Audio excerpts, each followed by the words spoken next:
Professor Leandro Michios, da Universidade Federal de Santa Maria, vem para cá, por favor, tenha bondade. Bom dia a todos. Só um pouquinho, professor.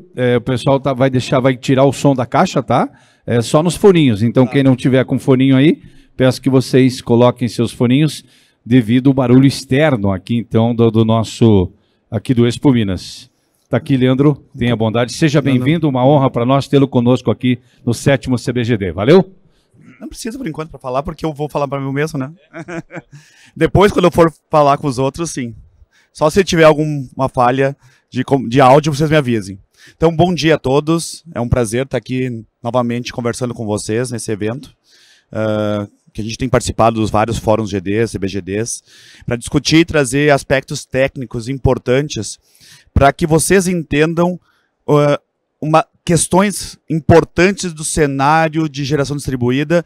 Em especial, nesse painel, a gente trabalha com as questões de qualidade, segurança e de normatização, que são os critérios que se foram criados no mundo para garantir um nível mínimo de desempenho que atenda às especificações necessárias. Ou seja, isso foi criado, as especificações de norma, geralmente é criado por um conjunto de pessoas envolvendo o governo, a academia, as universidades e a indústria, para estabelecer uma solução de compromisso entre garantir os requisitos de qualidade e segurança e também não tornar o produto inviável economicamente. Então, ele é uma solução de compromisso que é criada nessas condições de fazer normas.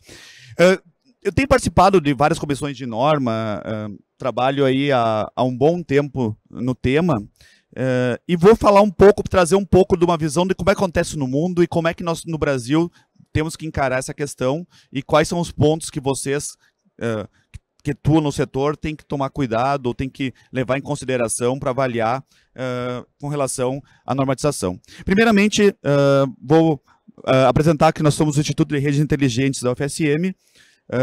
Eu tenho uma experiência aí como pesquisador, mas também atuo muito junto ao mercado. Coordeno um laboratório que faz ensaios de inversores fotovoltaicos, trabalho colaborativamente com Inmetro, trabalhando em comissões de certificação, aquelas comissões que fazem os requisitos dos ensaios, a gente trabalha em conjunto com eles, no suporte técnico, também com comissões de normas, tanto nacionais quanto internacionais. Então a gente está no debate mundial desse tema, o Brasil, ainda mais agora com a relevância do setor fotovoltaico nacional, que não é mais um mercadinho desse tamanho, é um mercado com porte mundial, e aonde a gente, por esse crescimento, nós temos que ter mais cuidado em atender as especificações para que nós possamos garantir que a tecnologia tenha espaço para contínuo crescimento. Se nós não tomarmos os devidos cuidados, ela pode ser limitada tecnicamente e isso impossibilitar um crescimento maior. E alguns países do mundo chegaram a proibir por algum tempo a inserção de geração distribuída porque não foi feito esse cuidado. Se pensou no curto prazo e não no longo prazo. Nossa preocupação é garantir espaço técnico para podermos aumentar a penetração de geração distribuída sem que isso cause problemas. Tá? E se a gente não tomar esses cuidados, pode causar problemas. Então, qual é o modelo adotado pelos países desenvolvidos? Se vocês forem ver normatização, o pessoal, tem que mudar a norma, mudou a norma, agora tem o requisito. Isso acontece, é um fenômeno mundial.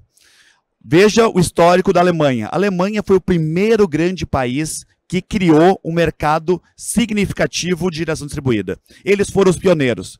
Quem é pioneiro, você não faz uma norma pensando em todos os cenários possíveis. Você faz pensando nos problemas que você enxerga de curto prazo, começa a rodar e encontra novos desafios. Vão aparecer coisas que a gente nunca pensou. Vocês, como instaladores, provavelmente já tiveram também coisas que vocês foram fazer uma obra e chegaram lá e encontraram novos problemas que nunca tinham pensado.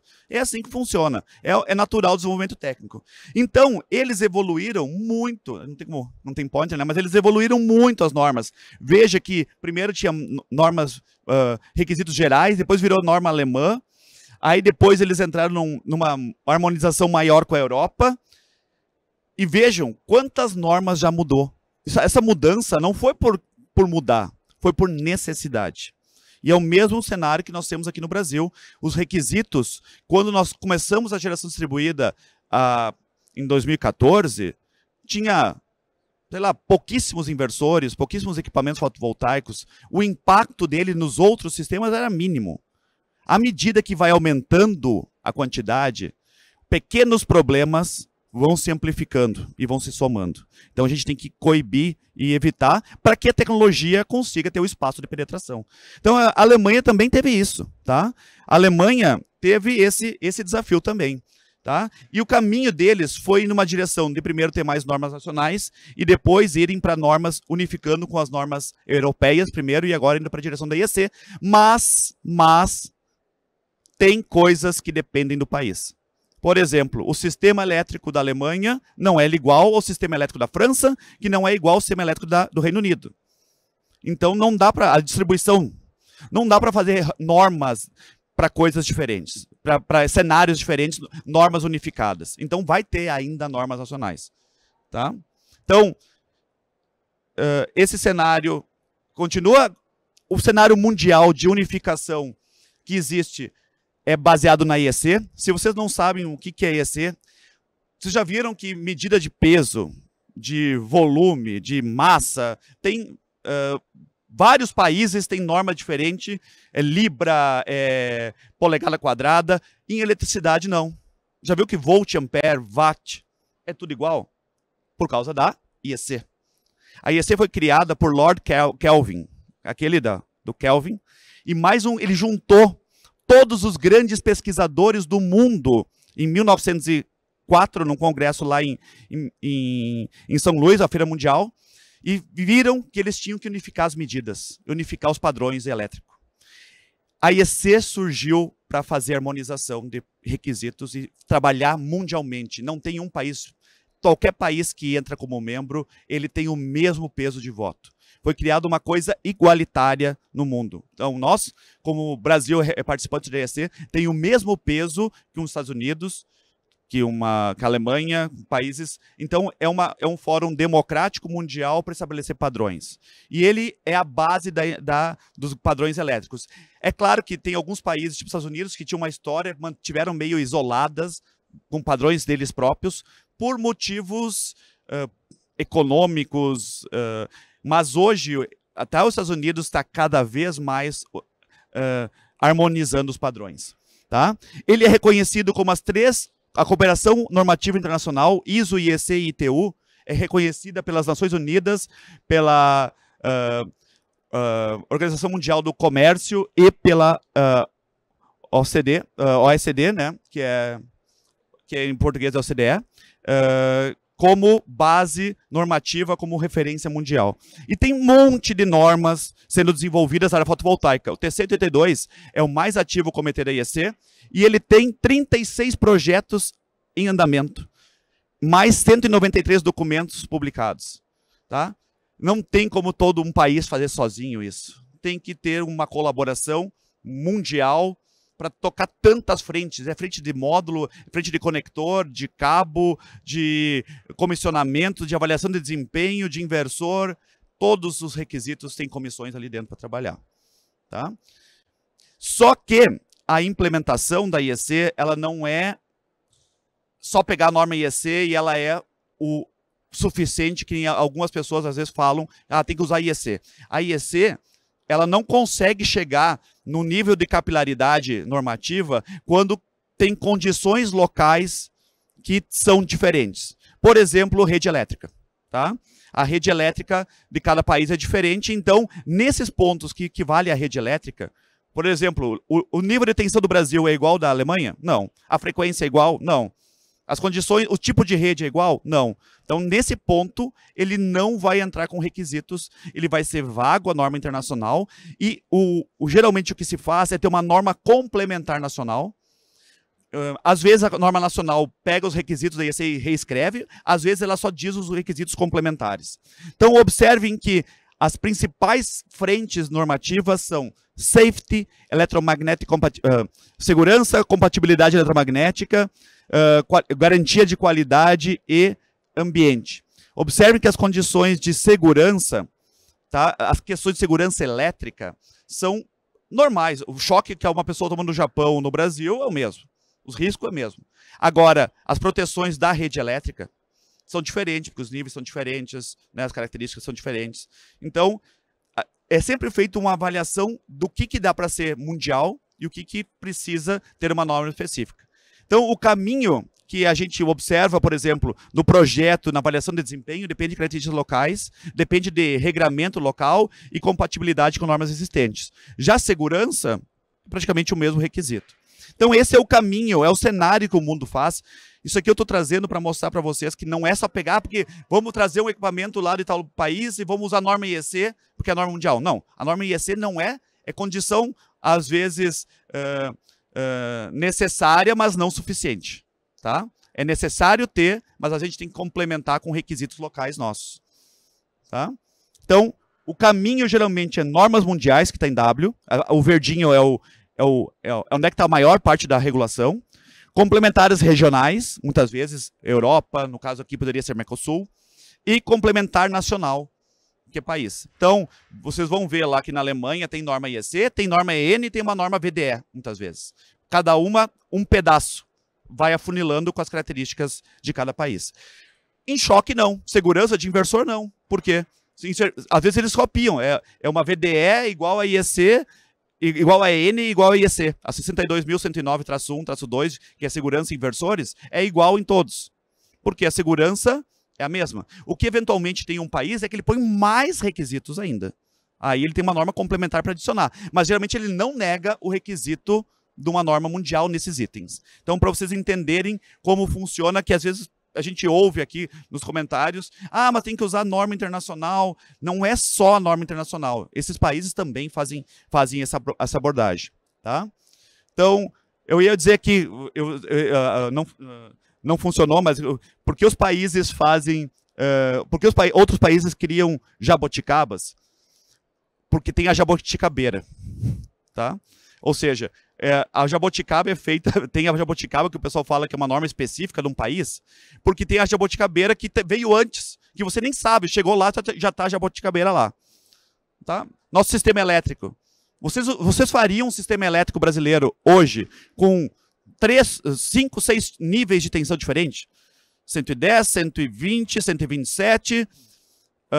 115, 127, 220, 230 e 254 volts? Alguém faria isso? Não, com certeza não. Mas foi assim, alguém, pela construção de uma maneira não coordenada e planejada, chegou no sistema nosso. Nós não temos como mudar isso da noite para o dia, então nós temos que conviver.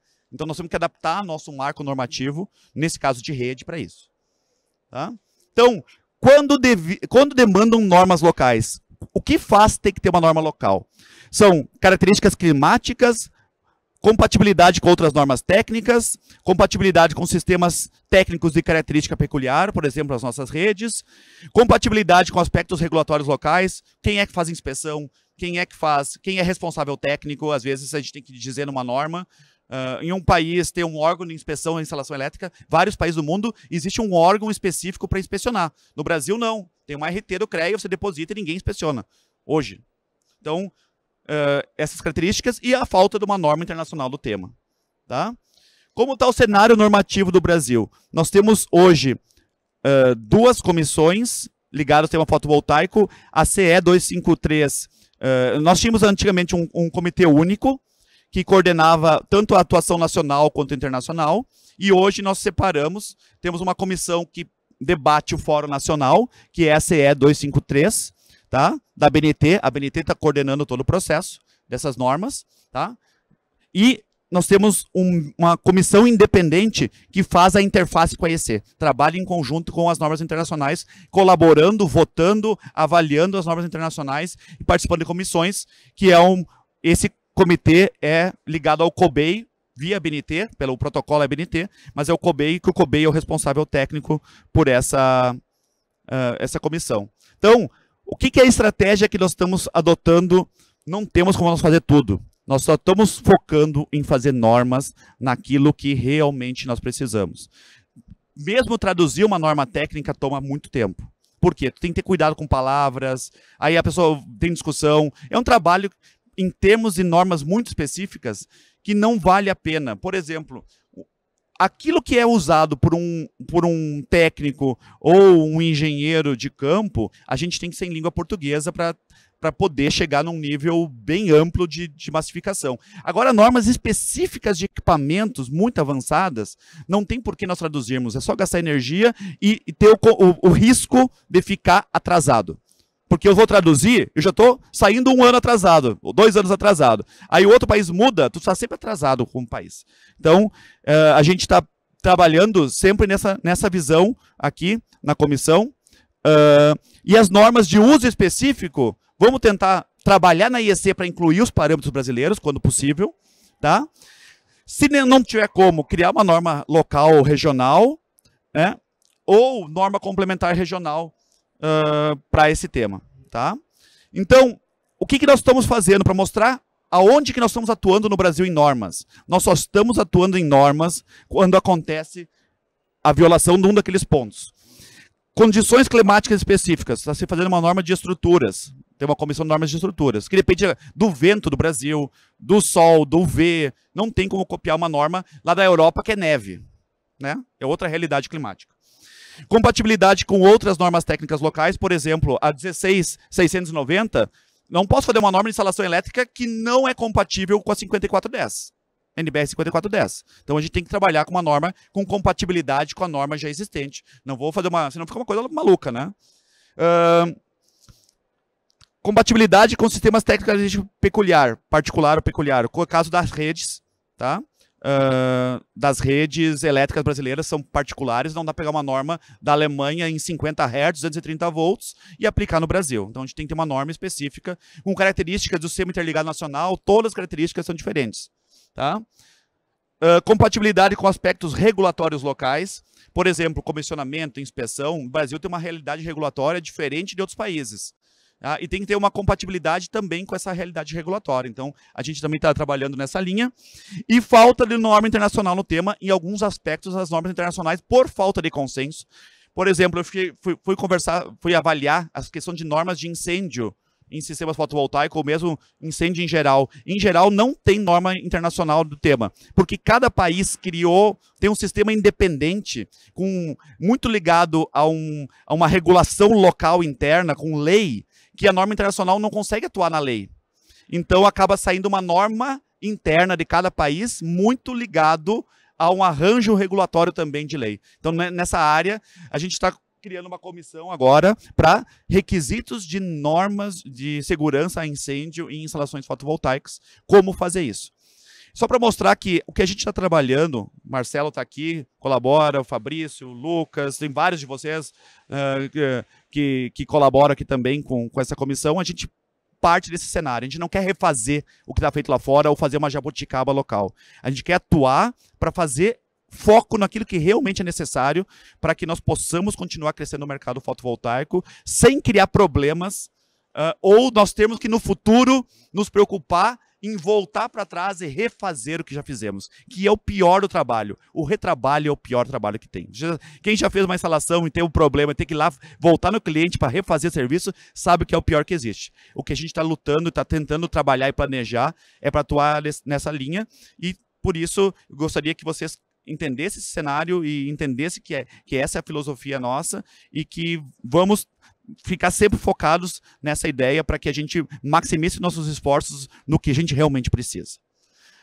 Tá bom, pessoal? Então, já fechei aqui, a gente está num caminho dos requisitos que a gente tem, já estourou meu tempo bastante.